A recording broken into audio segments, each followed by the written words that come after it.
Halo para sahabat Immaculata.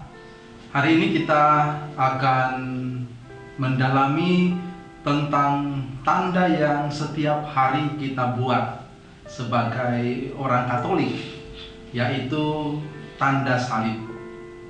Tanda salib saya yakin kita sudah sangat akrab. Namun apakah kita sungguh-sungguh sudah menghayatinya? Selama ini kita seringkali jatuh kepada apa atau seperti apa tanda salib yang benar, dan selalu kita bertanya, apakah saya sudah membuat tanda salib secara benar atau salah?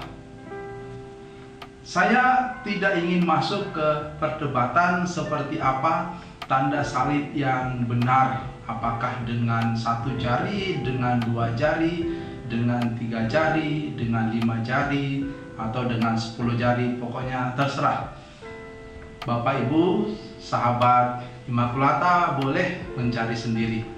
Hanya saja menurut saya pribadi, yang terpenting adalah bahwa bagaimana kita membuat tanda salib itu.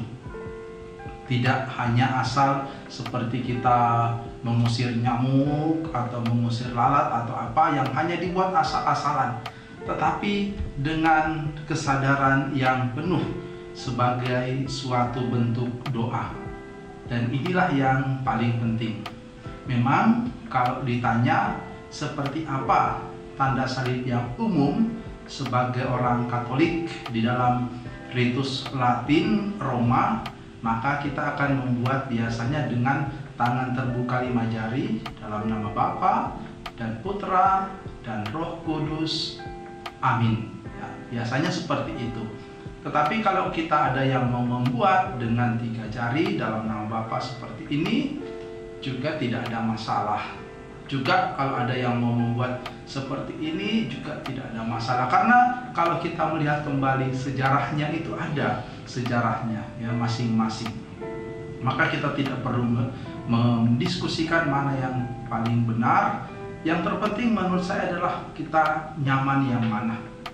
Bahkan ada tanda salib yang sangat menarik juga yang membuat dengan bentuk seperti ini ya. Bapa, Putra dan Roh Kudus. Amin ya. Ini bukan cuan tetapi tanda salib ya, jangan diubah-ubah ya. Tetapi ya memang itu ada seperti itu ya. Ya, di beberapa daerah ada ya. Ada juga yang membuat tanda salib dengan mencium dulu jarinya ya, seperti ini ya. Tapi kembali lagi poinnya bukan soal bagaimana yang paling benar, tetapi bagaimana kita menghayati ya, dan seperti apa tanda salib itu. Menarik sekali kalau kita melihat kembali sejarah bahwa tanda salib sebenarnya adalah doa yang sangat kuno. Bahkan sejak zaman para rasul, tanda ini sudah dipakai. Memang tidak ditulis di dalam kitab suci, tetapi para rasul sendiri sudah mulai menggunakannya seperti yang diberi kesaksian oleh Santo Basilius. Dia mengatakan bahwa tanda salib adalah bentuk doa yang kita warisi dari para rasul. Kemudian juga Santo Tertullianus, Bapak Gereja, mengatakan bahwa dalam perjalanan kita dan pergerakan kita, pada saat kita masuk atau keluar, pada saat berbaring ataupun duduk, apapun pekerjaan yang kita lakukan, kita menandai dahi kita dengan tanda salib ya, seperti ini ya.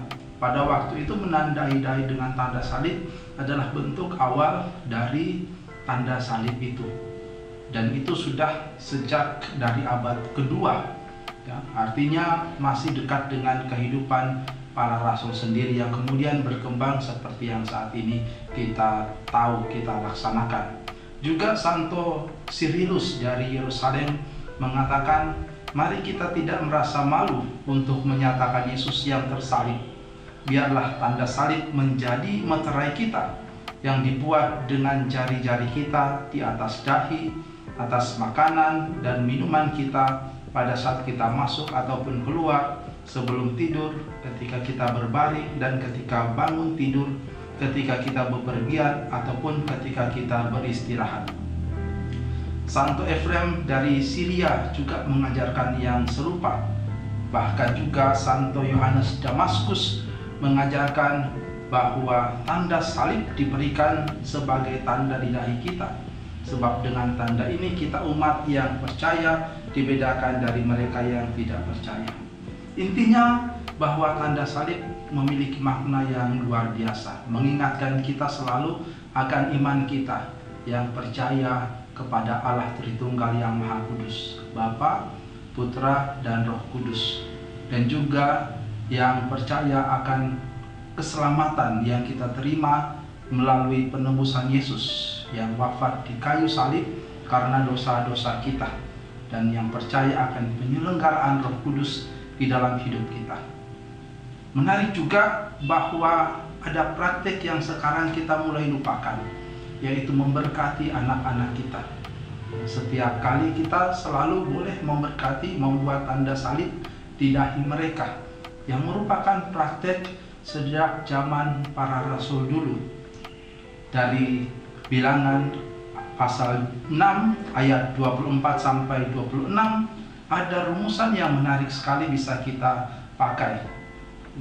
Dikatakan Tuhan memberkati engkau dan melindungi engkau, Tuhan menyinari engkau dengan wajahnya dan memberi engkau kasih karunia.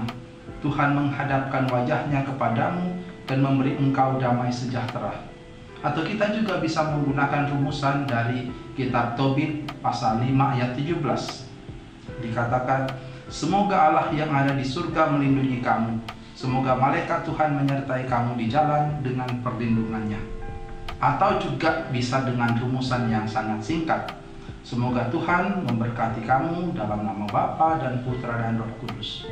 Kita bisa menandai anak-anak kita dengan tanda ini untuk memohon berkat dan perlindungan Tuhan kepada mereka.